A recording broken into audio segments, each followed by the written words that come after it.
안녕하세요. 과학 지적이는 새 과지새입니다. 오늘은 조금 가벼운 영상을 준비해 보았는데요. 특정한 한 주제를 가지고 이야기하기보다는 수학이나 이론 물리학 등 이론적인 분야에서 많이 이야기하는 일반화에 대해서 이야기해 볼까 합니다. 일반화라는 용어는 뭔가 일반적이지 않았던 것을 더 일반적으로 만들었다는 뉘앙스가 느껴지는 단어인데요. 여기서 일반적인 것에 반대되는 개념은 특수한 것이라고 볼 수 있어요. 특수하다는 건 어떤 특정 상황에서만 적용되는 무언가가 있다는 뜻인데요. 다시 말해서 쓰임새가 조금 한정적이라는 뜻입니다. 예를 들어 볼게요. 저희는 참새가 어떤 건지 잘 알고 있어요. 참새가 어느 정도 크기고 어떤 먹이를 먹고 어떤 색깔인지 이야기를 할 수가 있습니다.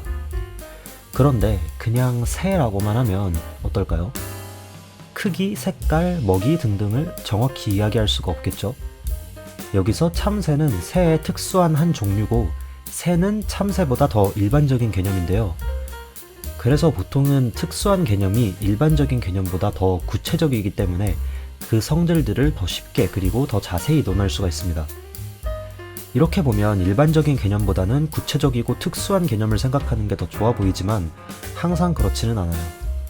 예를 들어서 참새에 관해서 열심히 공부를 하고 그랬다고 해서 그게 다른 새, 예를 들어 비둘기나 거위에 대해서도 똑같이 적용될 거라고 보기는 힘들겠죠. 참새에 관해서 공부를 하면 참새에 관해서는 잘 알게 되지만 다른 새들에 대해서는 그렇지 않아요. 그래서 소위 말해서 가성비가 좀 떨어지는 상황이겠습니다. 하지만 새에 관해서 일반적인 지식이 있다면 어떨까요? 예를 들어서 새는 일반적으로 날개를 가지고 있는데요. 이 사실을 안다면 참새, 비둘기, 거위 모두 다 날개가 있다는 사실을 알 수가 있겠죠. 그러니까 어떤 사실을 다양한 경우에 폭넓게 적용시키기 위해서는 일반화를 하는 게 좋겠습니다.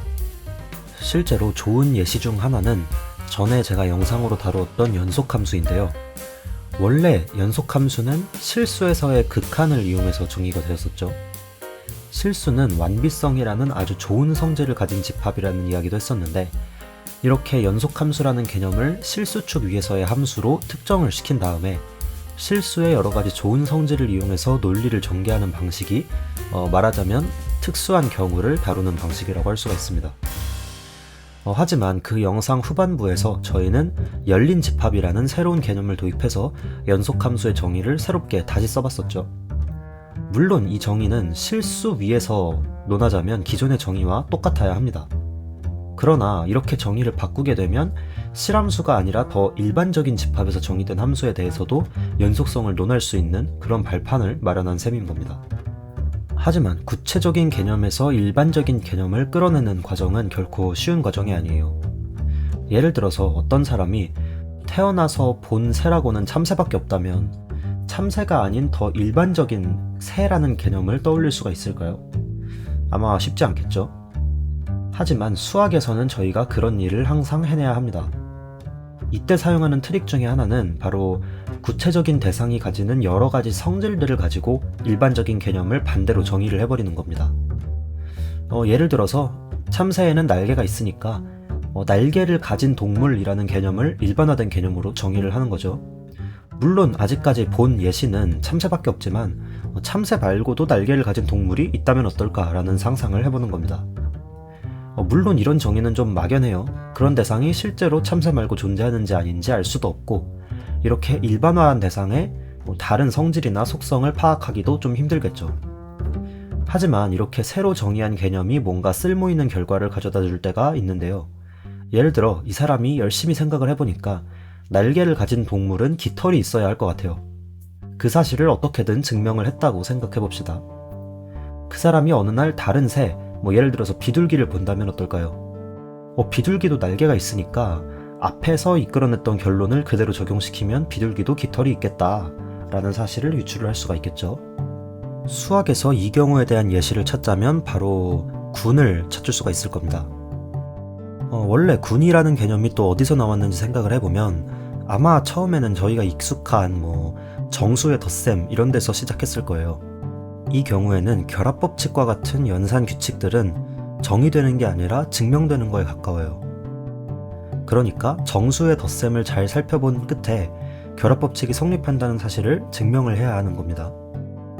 하지만 저희가 반대로 군의 정의 중에 하나에 결합법칙이 성립해야 한다라는 조건을 넣었었죠.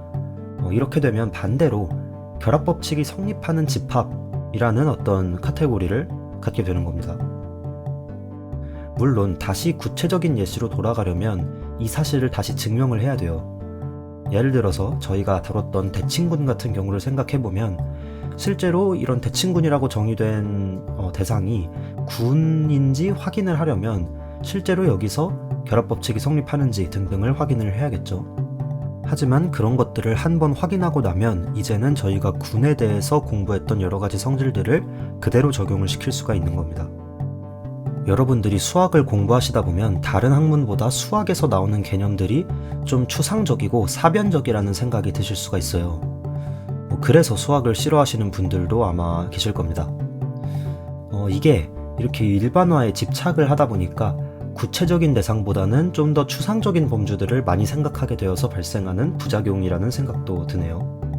하지만 그 추상적인 개념들의 시작이 구체적이고 직관적인 내용이었다는 걸 생각을 하신다면 좀 더 수학적인 사고방식에 익숙해지시고 그리고 자신만의 새로운 직관을 가지실 수 있지 않을까 생각합니다. 네, 그래서 오늘 영상은 가볍게 이 정도에서 마칠까 합니다. 이번 영상이 유익하고 재미있으셨다면 구독과 좋아요 눌러주시면 감사하겠습니다. 저는 다음에 더 좋은 영상으로 돌아오겠습니다. 그럼 다음에 봐요.